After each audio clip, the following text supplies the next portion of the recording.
A Canadian nomad that lives in her Jeep was attacked while she was sleeping.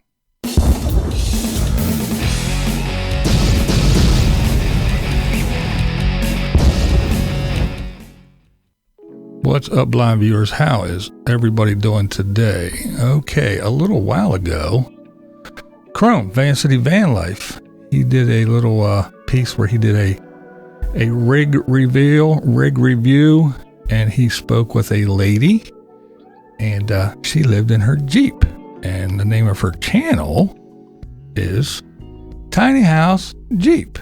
I ran into this lady that has been living in that little Jeep for 7 months now. And I'm thinking, whatever, just a board in there, something pretty simple, until she showed it to me yesterday. That thing is pretty cool. It's not very comfortable to work, and I have to continue working. I run my own business, so I need to make sure that I have the workspace to get things done.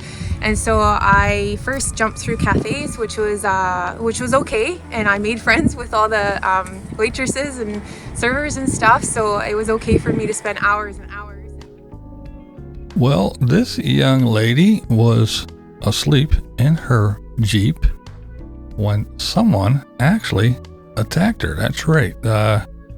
She was woken up by some horrific stuff. And between 1:30 and 2 in the morning, a guy started pounding on my Jeep and wouldn't let up. And so I managed to get away. I managed to drive away, and he chased me. And he was trying to run me off the road, and he rammed into my front passenger corner to stop me, and I got away.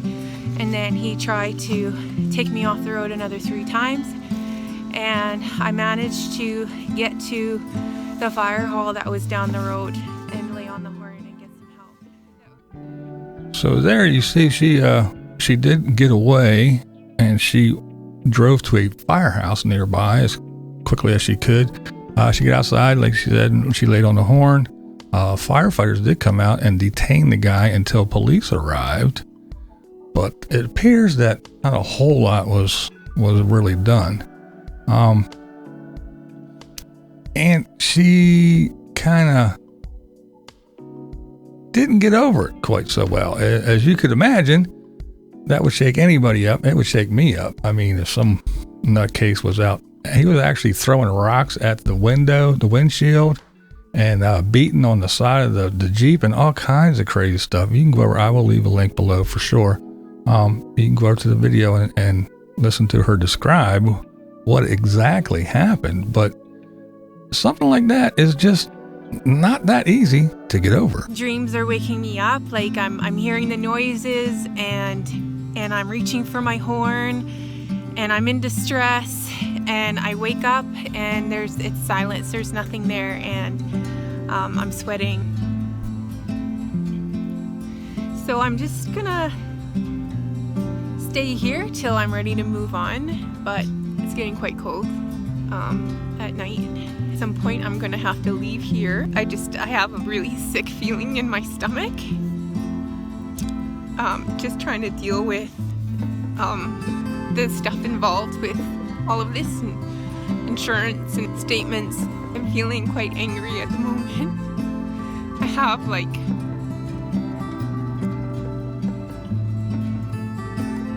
I'm feeling angry because I feel like this guy is just walking away with minimal consequences. And tough to watch. But as you can see, something like that does take a toll on a person.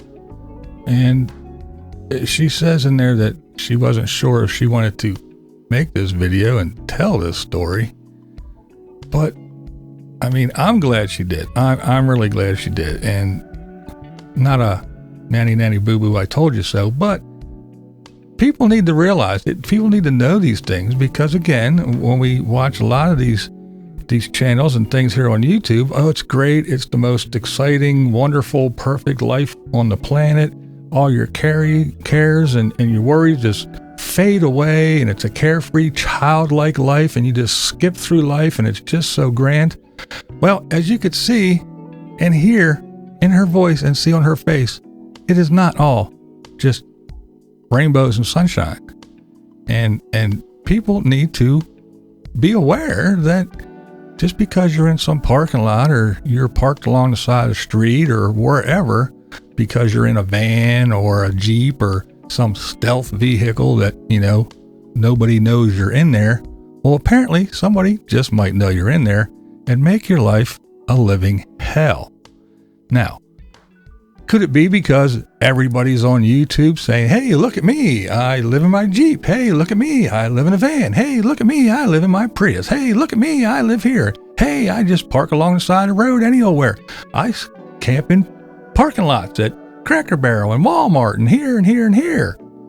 Is it because everybody knows and they hear stories about everybody living in the vans and living here, and it's so prevalent and RV industry is through the roof, and it's just one of those things now that people that would normally walk by a vehicle or a van or anything and not think twice now know that, hey, there might be somebody in there, and it might be a single female, and we might be able to just bust in the window and take advantage. Whatever the reason is I think that people need to actually be aware and not be paranoid, not be freaked out, but definitely be prepared to protect yourself. That's right. Personal safety. We've been talking about this a lot lately, it appears. We just talked about this not too long ago. But personal safety. Be prepared to protect yourself. And this was in Canada, crime free. Everybody's nice. Hey, how you doing now? And all that, hey, everybody's just so lovely, unlike the excited states of America, like they say. So if it can happen there, just imagine what it's like in this ridiculous crime-driven, crazed place where people are burning down cities because they're throwing temper tantrums like a 3-year-old. So if it can happen in Canada, just imagine what could go on down here in, again, like they say, the excited states of America. So again, this isn't to make you paranoid or whatever. It's just make you aware that just because you gave up your life and you sold everything and you moved into this vehicle and you're just going to travel around and the world is your oyster and the sun will follow you wherever you go and it's all unicorns and rainbows, and it's not. Be prepared to take care of yourself and be alert. And again, we always say, trust your gut.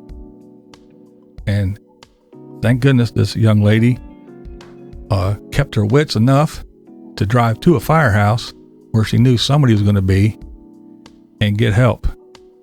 But yeah, it's scary.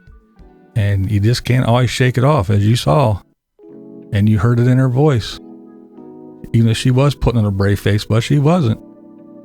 You could hear it in her voice. You could see it on her face. This affected her. And she's not going to be sleeping easy for quite some time. So I don't want to scare anybody, but it's just something that you have to be prepared for, just like anywhere else. And I'm not saying it doesn't happen in sticks and bricks. It does. But sometimes the nomads get this fantasy land thing in their head, this fake euphoria that you listen to Bob. Oh, it's your childlike wonder and you can do whatever. And so the stress and the grind will fall away, and the demands and pressures of life are going to just fall away, and you're going to find peace of mind and heart. We can go back to our childhood sense of play and curiosity. Life can become about playing. Maybe not as much as you want. You can't. Well, it's not. Just remember this, lady, when you're out there. Shit can happen. Shit can go south. So you got to be ready to take care of yourself and be smart. Be prepared. You don't have to agree with me. Yeah, this is Blind Views. And that's the way I see it. Oh yeah. What we do here is go back.